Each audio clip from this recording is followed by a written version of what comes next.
What is going on, everyone? Welcome back to our channel, Trendline Forex here. It is 26th of August, Monday, and that means we're gonna have a look at euro dollar. All right. If this is your first time on this channel, make sure to subscribe. I'm sending out weekly updates on euro dollar, gold, and Bitcoin as well. All right, and we've also got a premium channel where I'm sending out daily updates on all the instruments in my watch list. So if you want to join, make sure to check out the links below this video or get in touch via Telegram. It's probably the easiest way to join the premium channel. But anyways, I'm on the weekly time frame for a reason. Now, I just wanted to have a look at price action here. Last week closed really bullish, kind of confirming the price action from the week prior. As you can see, we again had a bullish week here, but last week kind of confirmed that whole idea and that we should look for continuation to the upside. But we're currently trading around the level of 1.1180, and we've also got a major weekly high here around 1.1220 up to around 1.1260, 1270. Now, a lot of traders, especially beginners, they think that if the market is moving in a single direction, it can't continue doing so forever, and that's kind of true. But just because we are at a weekly major high, it doesn't mean price can't just break above that easily and continue higher. It can definitely do that, and a lot of beginner traders, they think that as soon as we tap into that level or basically retest some major structure from the higher time frames, we should immediately see a trend reversal. But that's not the case. This is very important to understand, because as soon as price continues slightly higher to retest that previous high, I'm pretty sure a lot of traders will start looking for reversal trades, and it doesn't really make sense, because you see that the market gives you a certain signal, but you're ignoring that just because you believe in something else. And you should trade what price action gives you, what the market gives you, not what you think is going to happen, right? And say, for example, if you look at some previous price action, for example, right here around the level of 1.2180 again, we're looking at those. This is the monthly time frame, so we've got multiple lows right here, and it obviously takes a long time for this price action to develop. But as soon as we came here to retest those levels again, a lot of people thought just because we are at those major levels, right, it was a very strong support level right here, that we cannot break below that and we should go back to the upside. And what happened instead of that? As you can see, a couple of months of really strong price action, a lot of bears pushing the market to the downside. So many people have lost their funds within this move, and this has happened on a few occasions before. You can check price action, see some examples from before, and you can see the same thing happening over and over again. So I want you to pay attention to that level, but consider that the market can easily continue higher instead of give you that reversal. Now, the setup that I'm looking for is, obviously, I'm trying to enter it long here on euro dollar. I'm expecting to see price continuing higher, or basically this uptrend to continue developing to the upside.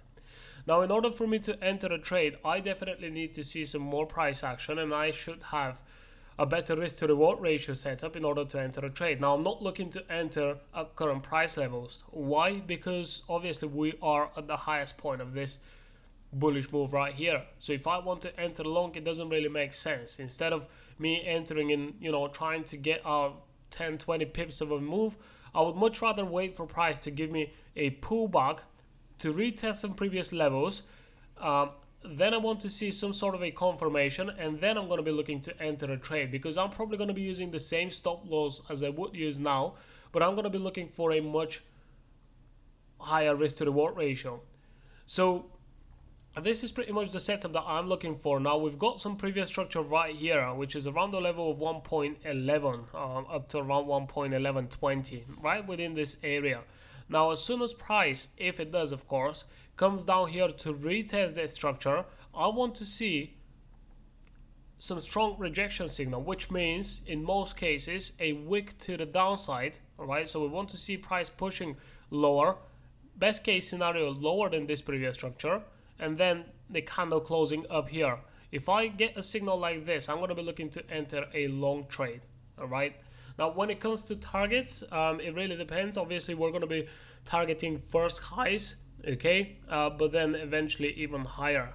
All right, and if we get such a clean signal with a nice rejection wick to the downside, candle closing up here, then I'm going to be using a stop loss just below that reversal. All right, but we really want to see price taking out all those stop loss orders below this previous structure. So in case we do that and we get a signal like this, then I'm definitely going to be looking to enter a long trade. Now if we continue higher right away without getting the pullback, well then at some point I'm going to be looking for, again, for a retracement that's going to give me a better risk to reward ratio setup, but I'm not rushing into a trade.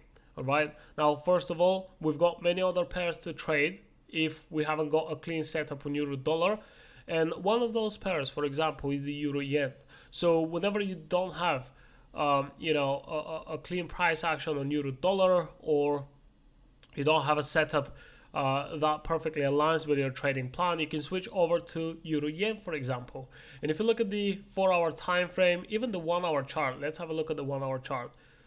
As you can see, we've got this bullish move right here. Price then kind of slowed down and it was trading right inside of this pattern right here. Okay, we then have a breakout to the downside and we're currently testing previous lows.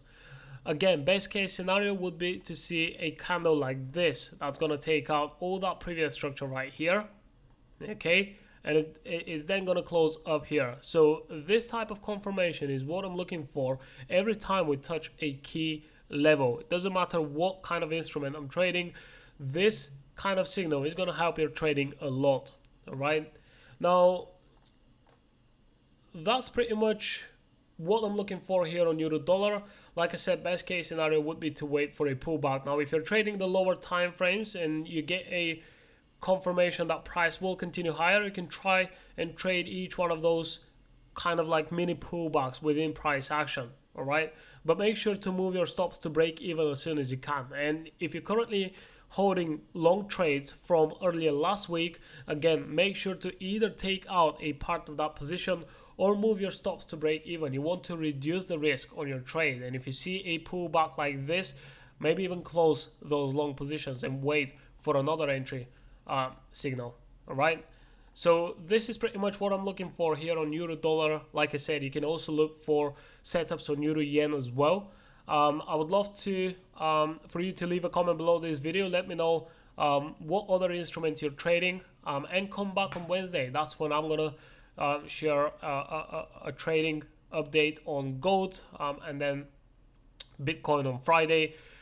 Make sure to subscribe to this channel. Check out all the links below this video, and come inside the premium Telegram channel. This is where you're gonna find a lot more valuable trading information and daily setups as well. I'll see you guys in the next video.